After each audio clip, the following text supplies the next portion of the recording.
Hello friend, एक बार फिर से गोपाल इंग्लिश क्लासेस में आपका स्वागत है। आज की इस वीडियो में हम लोग पढ़ेंगे usage of present indefinite tense का क्लास 2।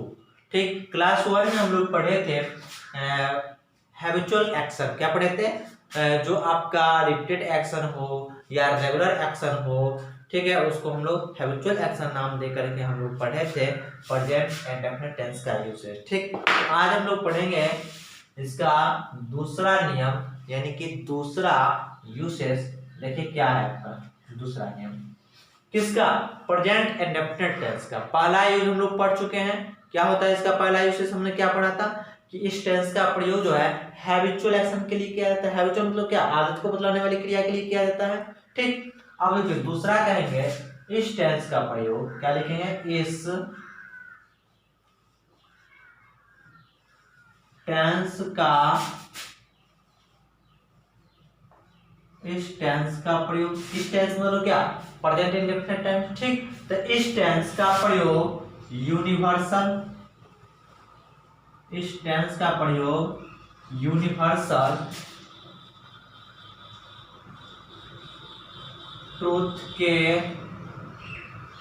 लिए भी किया जाता है। कह रहा है कि इस टेंस का प्रयोग जो है यूनिवर्सल ट्रूथ के लिए भी किया जाता है। ठीक, यूनिवर्सल ट्रूथ क्या हो गया?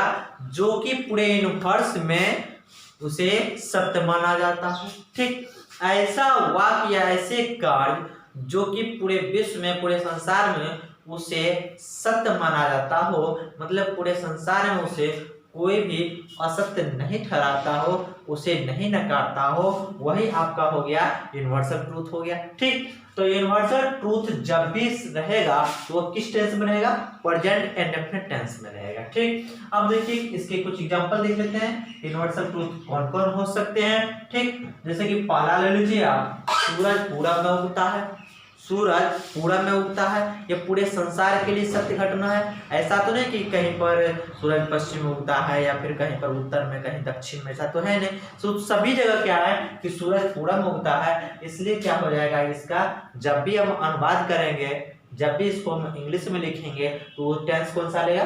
Present indefinite tense. और प्रेजेंट इंडेफिनिट टेंस का स्ट्रक्चर आप लोग पढ़े हैं, क्या होता है? तो सब्जेक्ट प्लस V1 या फिर V5 प्लस में ऑब्जेक्ट होगा।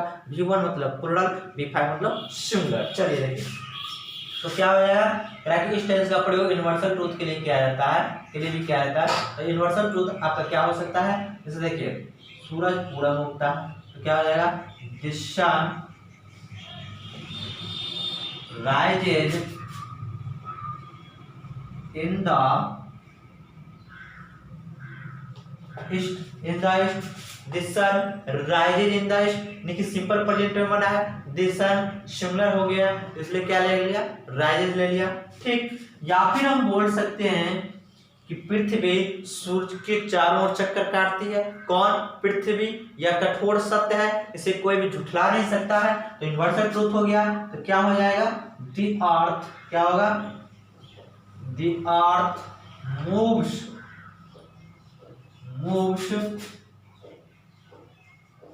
राउंड द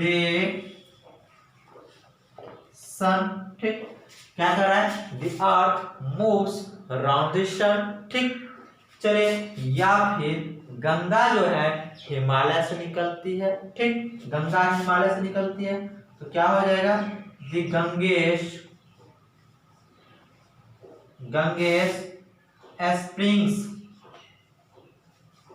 स्प्रिंग्स हो जाएगा, B5 लेगा। The Ganges springs from the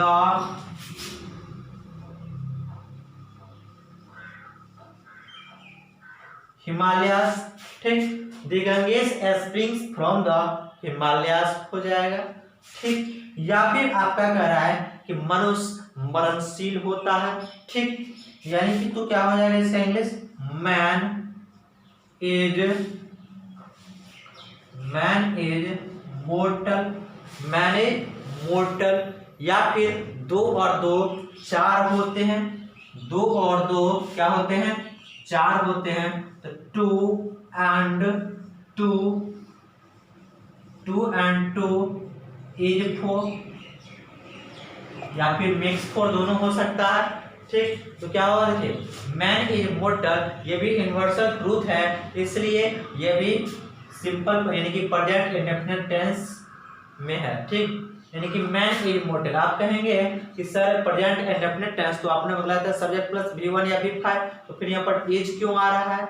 तो मैं बतला दूं कि इज भी आपका क्या है, V5 है, यानी कि यह वर्ब टू बी का पांचवा फॉर्म है। ठीक, वर्ब टू बी का 5 फॉर्म होते हैं, V1, V2, V3, V4 और V5।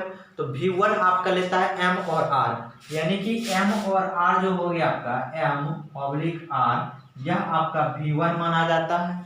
ठीक, V2 में आपका जो है सो वाज हो जाता है, कौन हो गया, V2, और V3 में आपका बीन हो जाता है, चूंकि यह वर्ब टू बी का रूप होता है इसलिए, यानी कि M और R V1 हो गया, और वाज आपका V2 हो गया, बीन आपका V3 हो गया। फिर V4 की अगर हम बात करेंगे तो आपका बीइंग हो जाएगा, कौन, V4, और जब हम V5 की बात करेंगे तो क्या हो जाएगा, आपका इज हो जाएगा, यह आपका V5 हो गया। ठीक, तो आपका मैन इज इमॉर्टल, यानी कि मैन आपका यहाँ पर देख रहे हैं तो सिंगुलर नंबर में है, इसलिए क्या हो गया, V5, यानी कि इज का प्रयोग किया गया है। ये भी सिंपल प्रेजेंट टेंस है। आप लोग कंफ्यूज नहीं हो जाइएगा कि प्रेजेंट कंटिन्यूअस है। प्रेजेंट कंटिन्यूअस में भी इज MR आता है, लेकिन वह हेल्पिंग वर्ब के रूप में आता है। यहाँ आपका इज आया है लेकिन मेन वर्ब के रूप में आया है। कंटिन्यूअस में आपका इज RM आता है, लेकिन किस रूप में, हेल्पिंग वर्ब के रूप में। उसका मेन वर्ब क्या होता है, उसका मेन वर्ब का चौथा रूप यानी कि V4 आता है। अगर यह कंटिन्यूअस रहता, उसका मेन वर्ब आगे है क्या, V4 है क्या, इसमें नहीं है, इसलिए इसको कभी भी कंटिन्यूअस समझने की आप लोग जो है गलती नहीं करेंगे।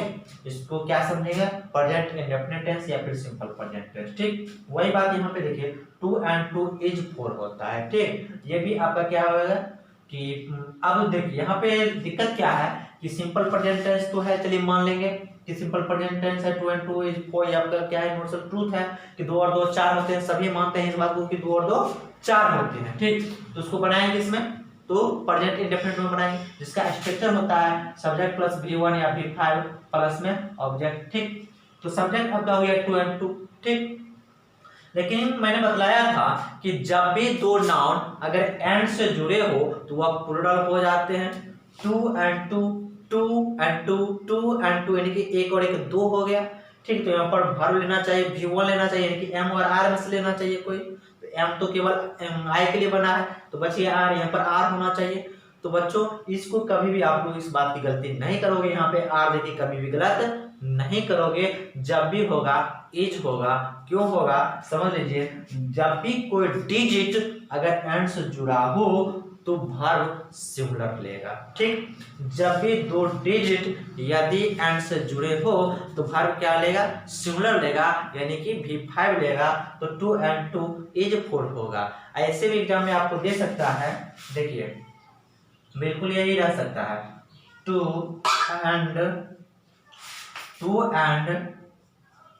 2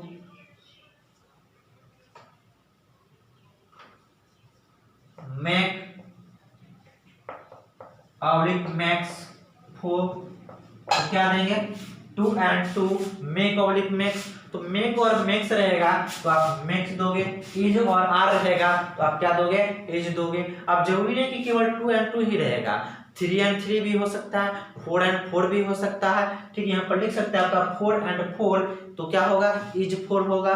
ठीक, या फिर रहेगा 5 and 5 मेक ऑब्लिक मैक्स 10, तो क्या देंगे आप, मैक्स देंगे। याद रखेंगे जब भी दो डिजिट यदि जुड़े हुए हैं किसके साथ, एंड के साथ, तो आपका जो वर्ब होगा वो क्या होगा, सिंगुलर होगा। ठीक, चलिए इसको स्क्रीनशॉट ले लीजिए आप लोग।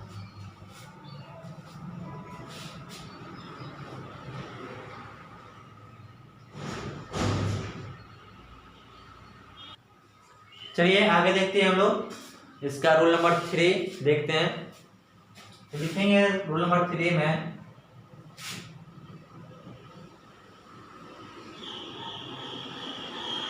इस टेंस का प्रयोग इस टेंस का प्रयोग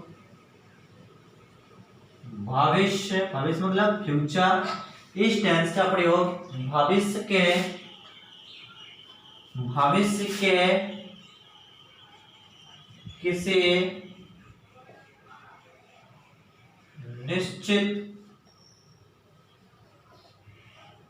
किसी निश्चित योजना को बतलाने के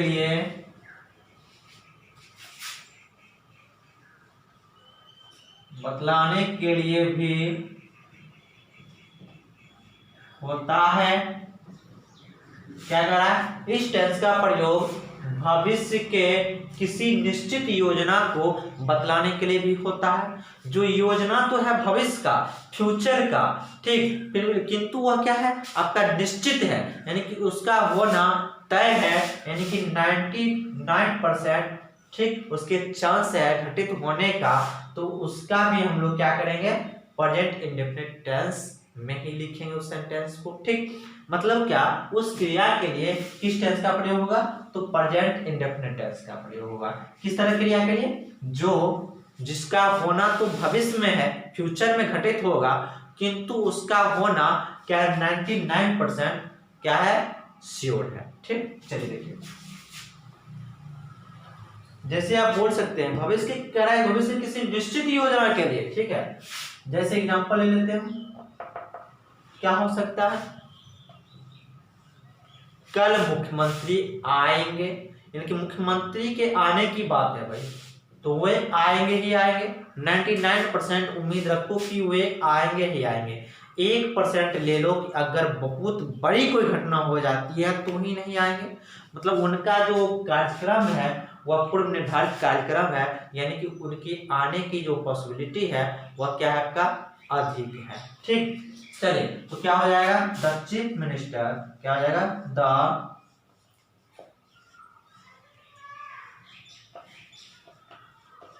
the chief minister comes tomorrow,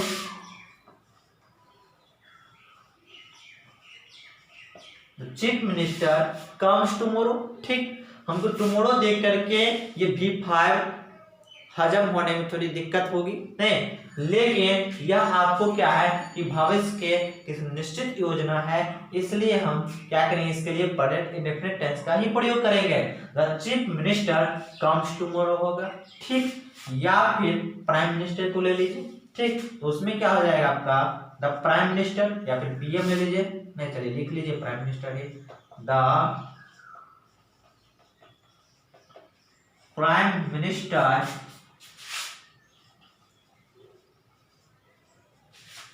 comes here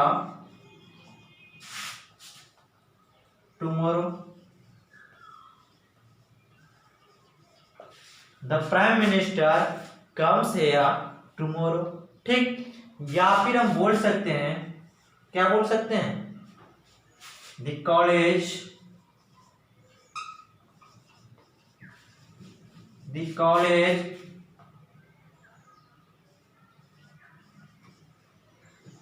reopens on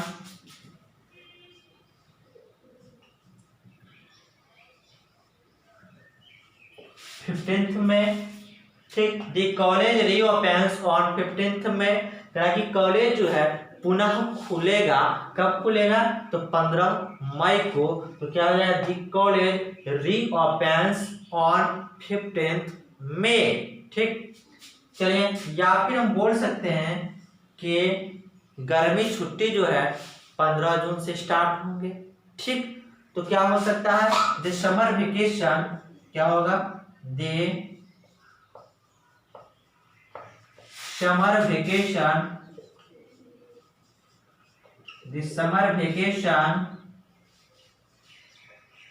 begins from 15th जून। ठीक, यदि हम बोलेंगे कि 15 जून से समर वेकेशन, इनकी गर्मी छुट्टी आरंभ होगी, तो इसका हम क्या बनाएंगे? क्योंकि यह आपका क्या है, भविष्य की निश्चित योजना है, फ्यूचर की निश्चित योजना है। तो क्या आएगा, this summer vacation begins from 15 जून, यानी कि इसको भी हम लोग क्या करेंगे, प्रेजेंट इंडेफिनिट टेंस में ही बनाएंगे। ठीक, जैसे हम बोलेंगे कल विराट कोहली खेलेगा, तो क्या हो जाएगा, विराट कोहली प्लेज टुमारो होगा। ठीक है, विल प्ले टुमारो नहीं, बल्कि विराट कोहली प्लेज टुमारो, क्योंकि विराट कोहली के जो खेलना है वह आपका तय है। ठीक, यदि उसका छोटी मोटी अगर प्रॉब्लम होती है तो भी वह खेलेगा। ठीक, यदि उसे बुखार है तो उसका ट्रीटमेंट होगा, किंतु वह खेलेगा ही खेलेगा, यानी कि उसकी खेलने की जो पॉसिबिलिटी है वह अधिक है, संभावना अधिक है, मतलब वो खेलेगा ही खेलेगा। ठीक है, तो वह आपका क्या हो गया कि वह निश्चित योजना हो गया, किसका, भविष्य का। ठीक, लेकिन हम बोलेंगे रोहन कल क्रिकेट खेलेगा, तो क्या होगा, Rohan will play cricket tomorrow, क्योंकि रोहन की खेलने की पॉसिबिलिटी उतनी अधिक नहीं है जितने की विराट कोहली का है, क्योंकि विराट कोहली का अगर खेलना तय है तो उसको देखने के लिए लाखों की संख्या में ऑडियंस आएंगे, दर्शक आएंगे, तो उसको खेलना हर हाल में जरूरी है। किंतु रोहन का अगर थोड़ा भी तबीयत खराब हुआ, कुछ भी छोटा भी काम हो गया, तो खेल भी सकता है, नहीं भी खेल सकता है, इसलिए रोहन विल प्ले टुमारो हो जाएगा। ठीक है, Rohan will play cricket tomorrow हो सकता है, किंतु विराट कोहली का खेलना लगभग निश्चित ही निश्चित है, इसलिए क्या हो जाएगा, Virat Kohli pledge cricket tomorrow हो जाएगा। ठीक, चलिए इसको भी आप लोग स्क्रीनशॉट ले लीजिए।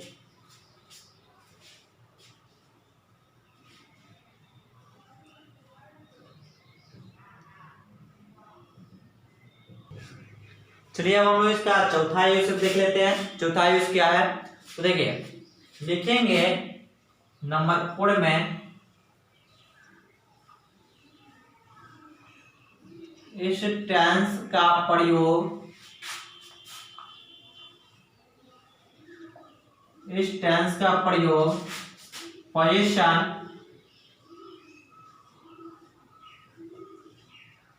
पोजीशन, इस टेंस का प्रयोग पोजीशन यानी कि क्या बोलेंगे, अधिकार, अधिकार को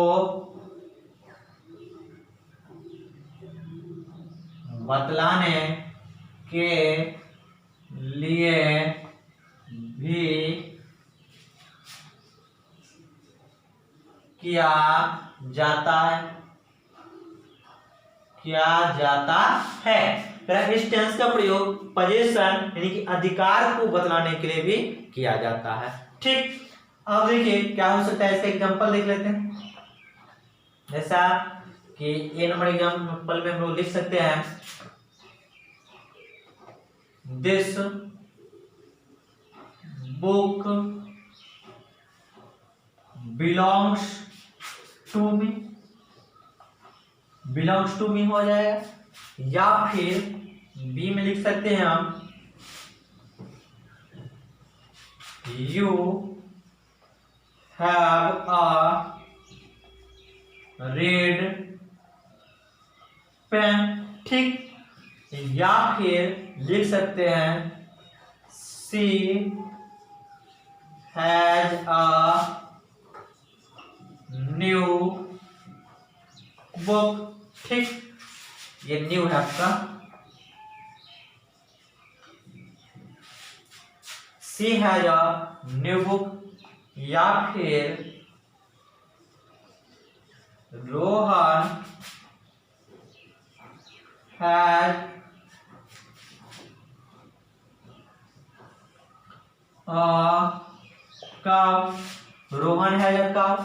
अब देखिए ये सब में सब क्या बतलाया गया, अधिकार बतलाया गया है। तो जब अधिकार बतलाया जाएगा तो वो भी कौन सा टेंस होगा, प्रेजेंट इंडेफिनिट टेंस होगा। ठीक है, जब अधिकार बतलाया गया हो तो उस टेंस में जो वर्ब होंगे, जो क्रिया होंगे, वो क्रिया किस टेंस का होगा, तो प्रेजेंट इंडेफिनिट का होगा। ठीक है, जैसे पहला हो गया this book belongs to me, आपका V5 है, सिंगुलर ले रहा है क्योंकि दिस बुक है, यहाँ पर अगर दिस बुक्स रहता तो फिर बिलोंग हो जाता।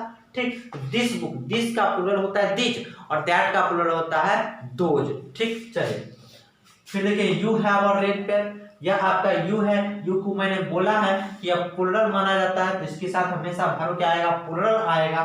तो यू के साथ प्लूरल वर्ब यानी कि भी वन यानी कि हैव आया है। चलिए अब देख लेते हैं हैव है। थोड़ा हैव है देखिए आप लोग को कुछ फिर कंफ्यूज आप लोग हो सकते हैं कि ये हैव है कहां से आ गया सिंपल प्रेजेंट में, ठीक। क्योंकि हैव है तो परफेक्ट टेंस में देखने को मिलते हैं। फिर वही हम बात बोलेंगे कि हैव हैज प्रेजेंट परफेक्ट में होते हैं किंतु हेल्पिंग वर्ब के रूप में होते हैं। और यहाँ जो हैव या हैज आपको देखने को मिल रहे हैं वो क्या है, आपका मेन वर्ब के रूप में है। तो फिर इसका संबंध परफेक्ट टेंस से नहीं जोड़ सकते हैं, इसको परफेक्ट टेंस नहीं बोल सकते हैं। क्योंकि परफेक्ट टेंस की पहचान केवल हैव या हैज नहीं होता है, परफेक्ट टेंस की पहचान प्रेजेंट परफेक्ट की पहचान होगी तो हैव हैज के साथ भी3 रहेगा तो वो प्रेजेंट परफेक्ट कहलाएगा, ना कि केवल हैव या हैज को देख रहे हैं और उसको आप प्रेजेंट परफेक्ट बोल रहे हैं। ऐसा कुछ होगा क्या, नहीं होगा, ठीक। तो देखिए तो आप कैसे है इसको देख लेते हैं। तो ये टू हैव का रूप होता है, तो आप ले लेते हैं V1 V2 V3 V4 और V5, ठीक।